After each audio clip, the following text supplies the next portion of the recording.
Episode 7, Surrey Build Weekly. Here we are at the Hurst Road project. Let's have a look around. The guys have been very busy here. We've been doing a lot of structural work.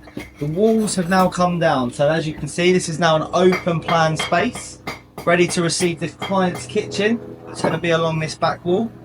The guys just finishing off some underpinning details for some pads that we need to support the posts. And we've also been doing some welding and some bolting of the stills ready to take the walls above. Next week we'll be removing all of these acros that are currently holding up the building, and this will be a much nicer, cleaner space. So yeah, hopefully next week that'll be completed. Also next week we are planning to install the concrete floor into the new extension area. This will then enable us to insulate and screed this area once the plumbers and electricians have run their first fixed cables and pipes. We have a kitchen plan supplied by the client, the kitchen that's going in the area over here, and we've already got drainage in place ready for the plumbers to connect onto. So hopefully that's a nice easy job. We plan to meet the client next week on Friday to go through the electrical plan and make sure that the electricians have that plan ready for the following week. So we're now up on the ground floor roof structure. So with the stills in place now and the lintels that are all in place, we've now got what we call a wall plate that goes around the building.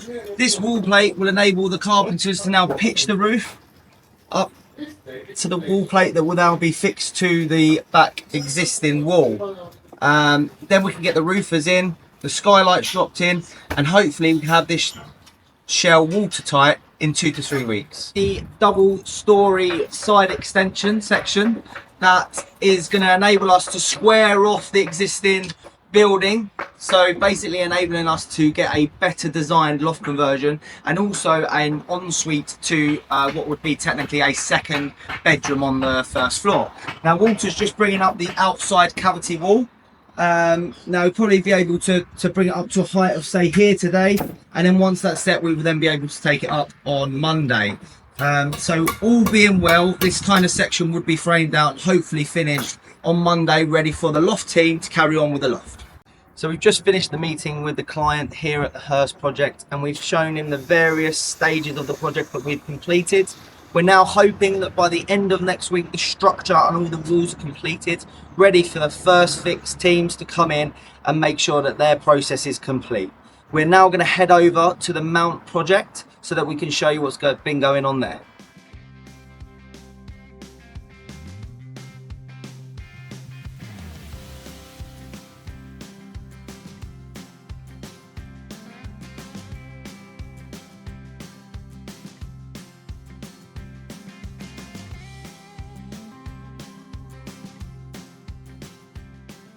Welcome back to Mount Project. So the guys have been very busy this week doing ground preparations and demolition.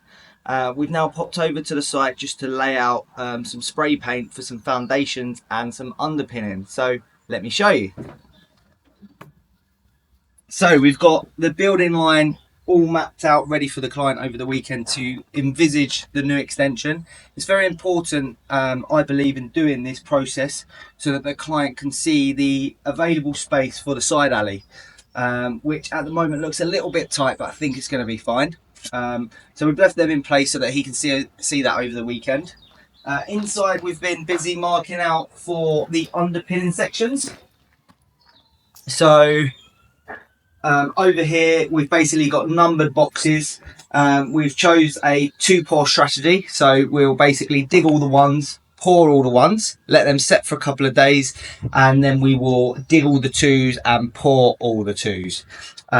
This will then hopefully be the underpinning complete, and we can then start the structural steel process. With these underpinning sections we've got steel mesh reinforced and rebar going into them first, and then they will be poured with a high strength concrete. So at this particular project we had existing gas and electric main services coming into the location of the new extension. So we asked the client to speak to the service providers and basically had a plan mapped out to install the gas and electric outside of the extension.